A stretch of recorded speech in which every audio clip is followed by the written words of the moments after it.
Capítulo 16. Sistemas prováveis, homens e deuses.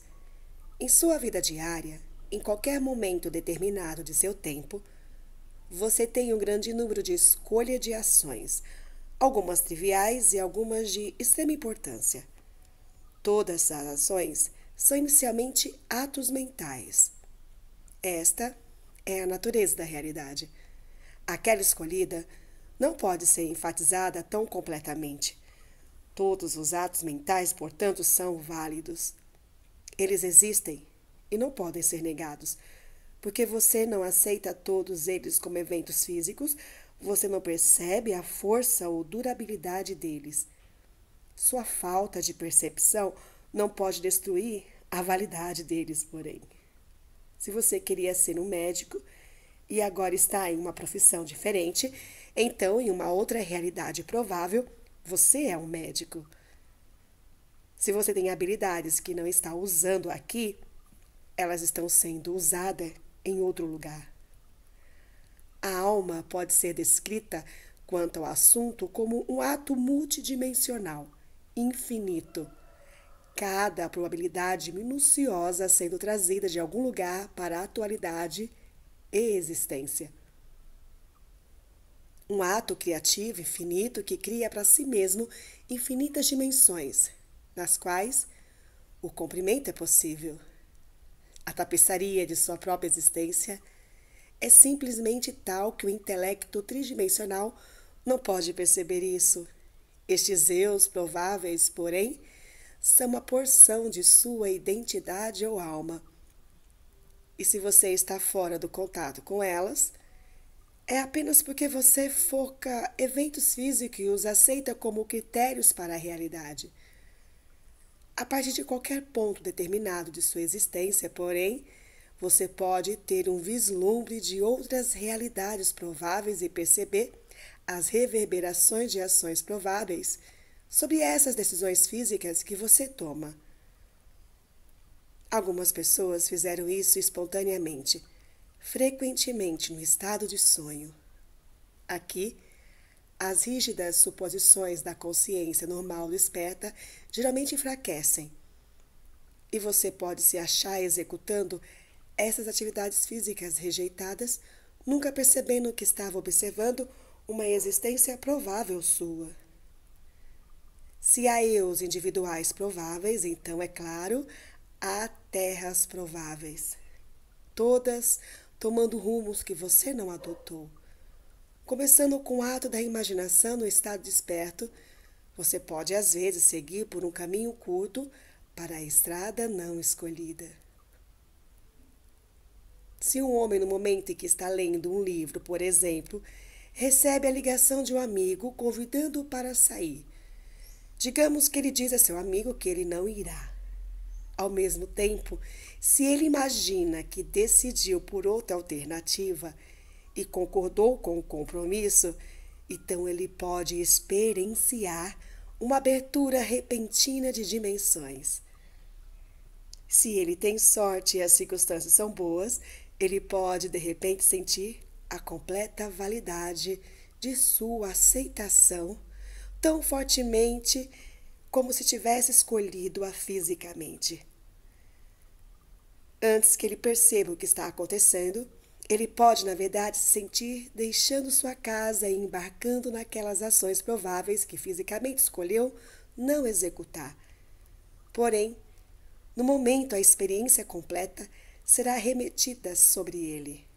A imaginação terá aberto a porta e lhe dado liberdade para perceber. Mas a alucinação não estará envolvida.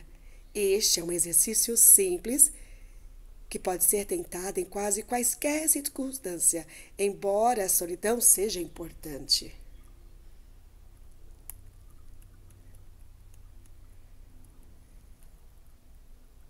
Cada ato mental abre uma nova dimensão de atualidade. Até certo ponto, seu mais leve pensamento dá à luz a mundos. A importância de sua abertura e receptividade, você pode se beneficiar grandemente das várias experiências de seus prováveis eus e pode ganhar de seus conhecimentos e habilidades. Bastante espontaneidade, novamente, você faz isso frequentemente no estado de sonho e constantemente. O que lhe parece ser uma inspiração é um pensamento experienciado, mas não atualizado na parte do outro eu. Você se sintoniza e se atualiza. Você vê ideias que você hospedou e não usou podem ser escolhidas da mesma maneira pelos outros eus prováveis. Cada um desses eus prováveis se considera um eu real, é claro, e para qualquer um deles você seria o eu provável. Mas, através dos sentidos interiores, todos vocês estão cientes de sua parte nesta gestalt, nessa conformação. A alma é um processo de vir a ser, a natureza do tudo que é. Pode apenas ser sentida diretamente através dos sentidos internos ou em uma fraca comunicação através da inspiração ou intuição. A complexidade miraculosa de tal realidade não pode ser traduzida verbalmente. O ambiente invisível dentro de sua mente não é tão solitário quanto você possa pensar. E seu aparente isolamento interior é provocado pela persistência da guarda do ego. Ele não vê razão, por exemplo, pelo qual você deva ser informado que ele não considera pertinente na atividade diária. O passado existiu de maneiras multidimensionais. Você apenas experienciou um passado provável.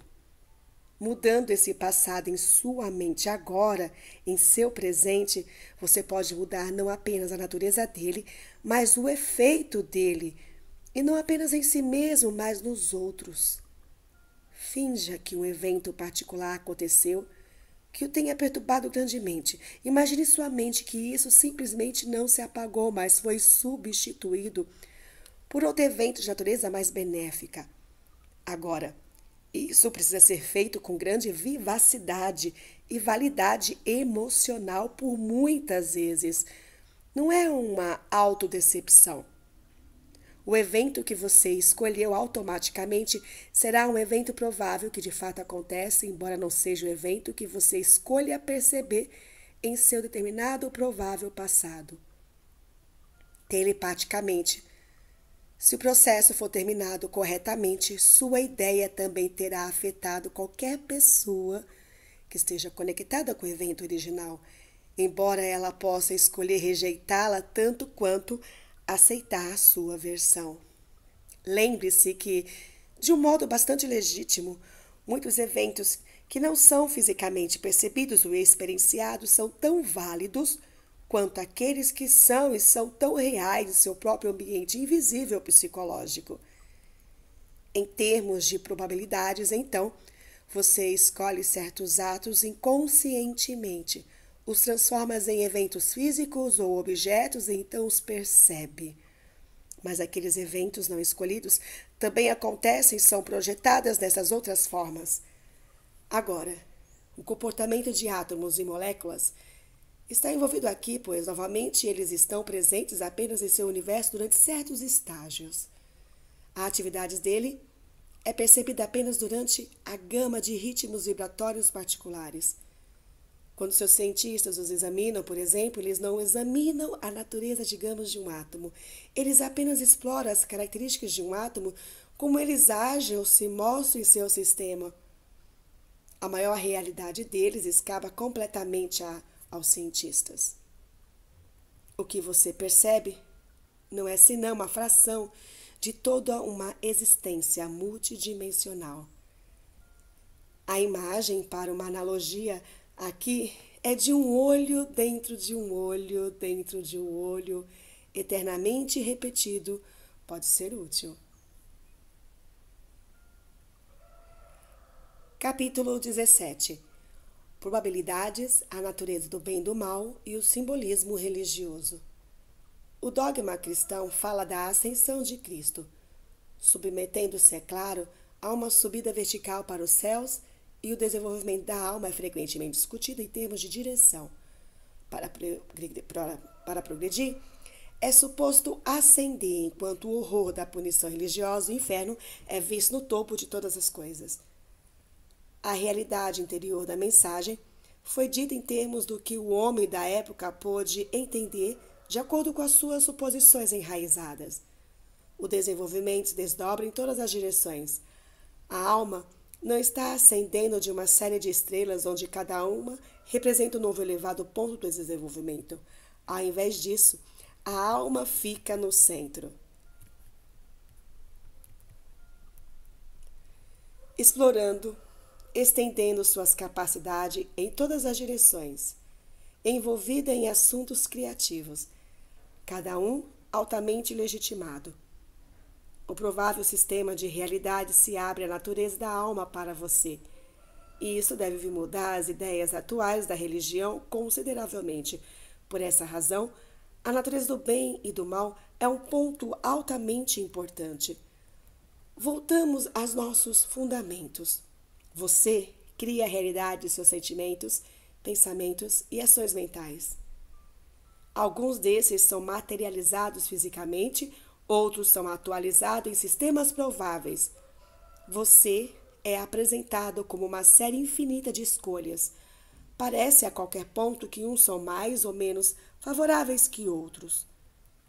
Aqueles que acreditam no inferno e se subscrevem a ele através da crença podem de fato experienciar um, mas certamente em nada como termos eternos. Nenhuma alma é ignorante sempre.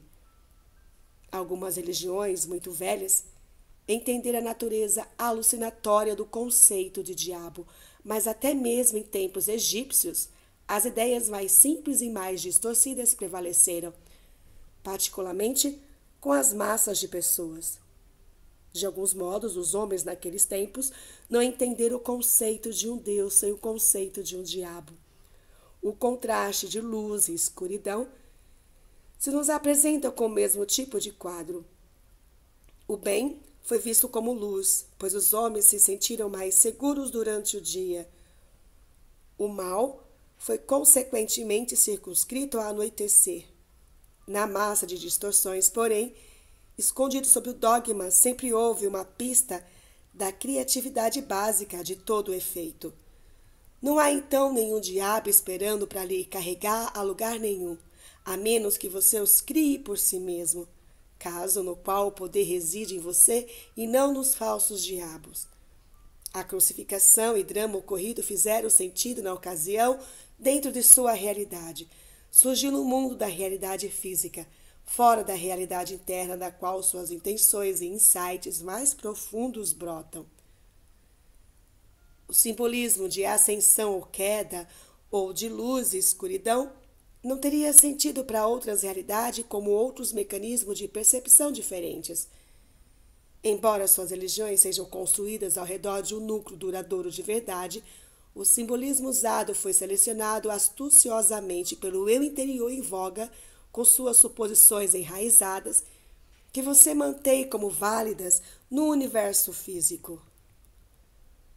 Outras informações nos sonhos, por exemplo, também lhe serão dadas com o mesmo simbolismo, falando em termos gerais. Porém, o próprio simbolismo foi simplesmente usado pelo eu interior. Ele inerentemente não pertence à realidade interior. Os métodos secretos atrás de todas as religiões tinham a intenção de guiar o homem para um reino de compreensão que existiu à parte dos símbolos e das histórias, nas realizações interiores que o levariam para e sem o mundo físico que ele conhecia. Há manuscritos ainda não descobertos de velhos monastérios, particularmente na Espanha, que contam sobre grupos subterrâneos em ordens religiosas que mantiveram esses segredos vivos quando outros monges estavam copiando velhos manuscritos latinos. Houve tribos que nunca aprenderam a escrever na África e Austrália que também sabiam estes segredos, e homens chamados de oradores, que os memorizavam e os espalharam adiante, mesmo ao longo de porções do norte da Europa antes do tempo de Cristo. As mensagens desses oradores eram tão pura e verdadeira quanto possível. Por essa razão, através dos séculos, muitos do que a escutaram traduziram-na em parábolas e contos. Agora, fortes porções das escrituras judaicas carregam traços da mensagem desses primeiros oradores, mas mesmo aqui distorções esconderam as mensagens. Eles perceberam que a partir da própria criatividade transformavam ideias em matéria e a matéria da matéria era em si mesmo consciente e viva.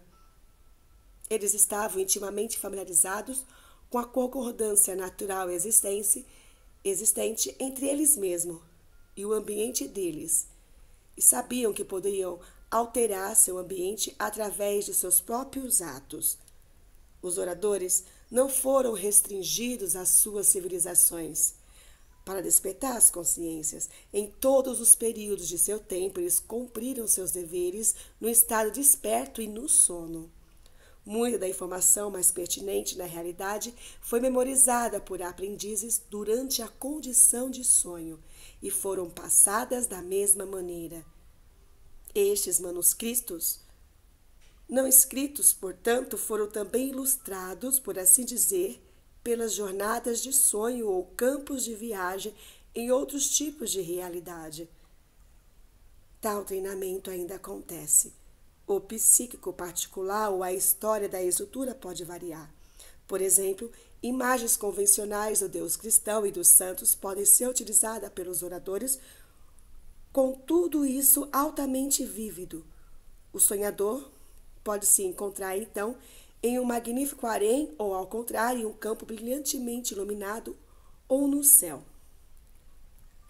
Alguns oradores restringem suas habilidades ao estado de sonho e, despertando, são amplamente conscientes de suas próprias habilidades ou experiências. Há várias fases muito definidas de sono e todas elas executam vários serviços para a personalidade. Elas também são sinais para diferentes camadas da consciência, realização e atividades. Elas são acompanhadas de algumas variações físicas e há algumas variações que estão relacionadas à idade. Através das eras, os oradores têm ensinado aos sonhadores como manipular nesses outros ambientes.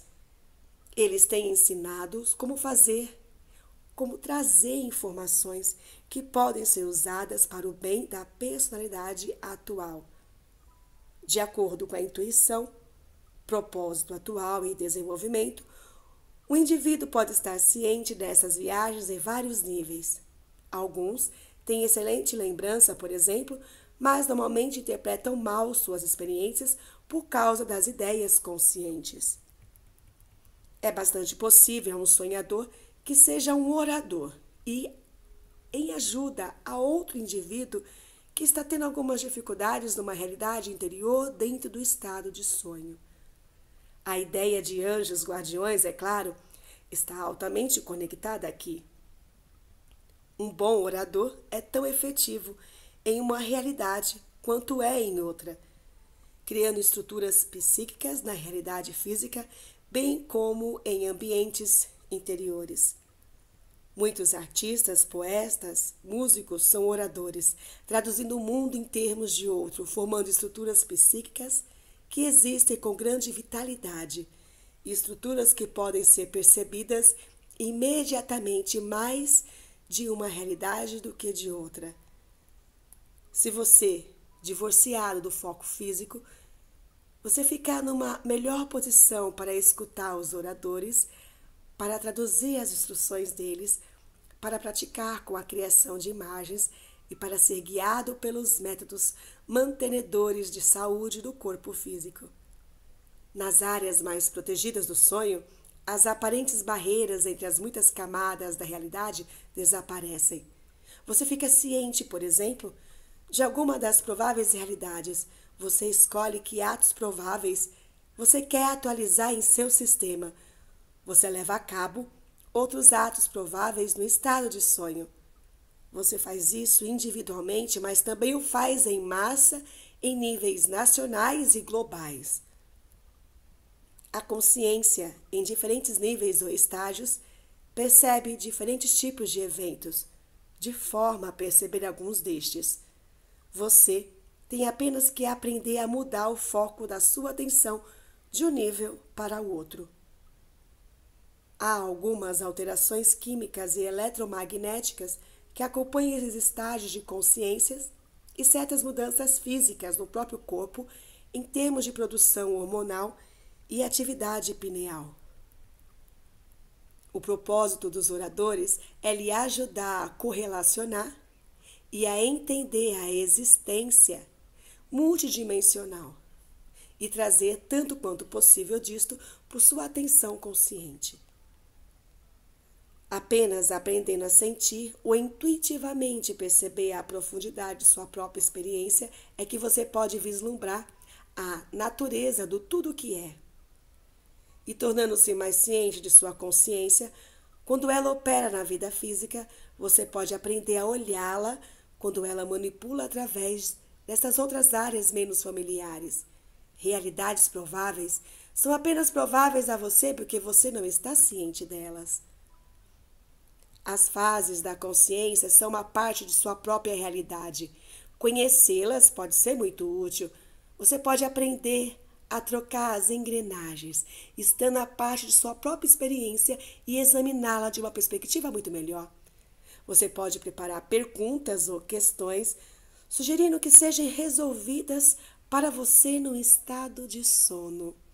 Você pode sugerir que falará com amigos distantes ou transmitir mensagens importantes que talvez não pudesse transmitir verbalmente. Por exemplo, você pode provocar reconciliações em outra camada de realidade, embora você não possa fazer isto nesta. Você pode dirigir a cura de seu corpo, dizendo a si mesmo que ele será realizada por você em uma das outras camadas da consciência dormente. E você pode pedir a ajuda de um orador no sentido de lhe dar qualquer orientação psicológica necessária para manter a saúde. Se você tem metas conscientes particulares e se está razoavelmente certo de que são benéficas, então você pode sugestionar sonhos nos quais elas ocorram, pois os próprios sonhos acelerarão suas realidades físicas. Agora, inconscientemente, você realiza muitas dessas coisas. Frequentemente você volta no tempo, por assim dizer, e, entre aspas, revive um evento particular, de forma que ele tenha um final diferente ou diz coisas que você desejaria ter dito. O conhecimento de um estado de consciência pode lhe ajudar em outros estados.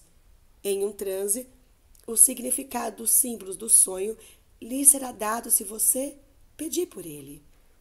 Os símbolos podem, portanto, ser usados como métodos de sugestão que serão talhados pessoalmente para você. Se você descobrir, digamos, que uma fonte e um sonho representam alívio, então, quando você estiver cansado, deprimido, pense em uma fonte. Em outra camada da realidade, é claro, você estará criando uma. As áreas inconscientes e subconscientes estão muito mais atentas à informação sonhada do que o ego, pois, como regra, o ego ele recebe apenas o resíduo minucioso do material do sonho. Os oradores, portanto, podem aparecer nos sonhos como caracteres históricos, como profetas, como amigos confiáveis ou sob qualquer disfarce que impressionará a personalidade particular. As várias fases da consciência e as flutuações da atividade psíquica também podem ser examinadas através de experiências diretas a partir do estado desperto. No capítulo seguinte, lhes deixaremos mais ciente dessas porções, já ativas, de sua própria realidade.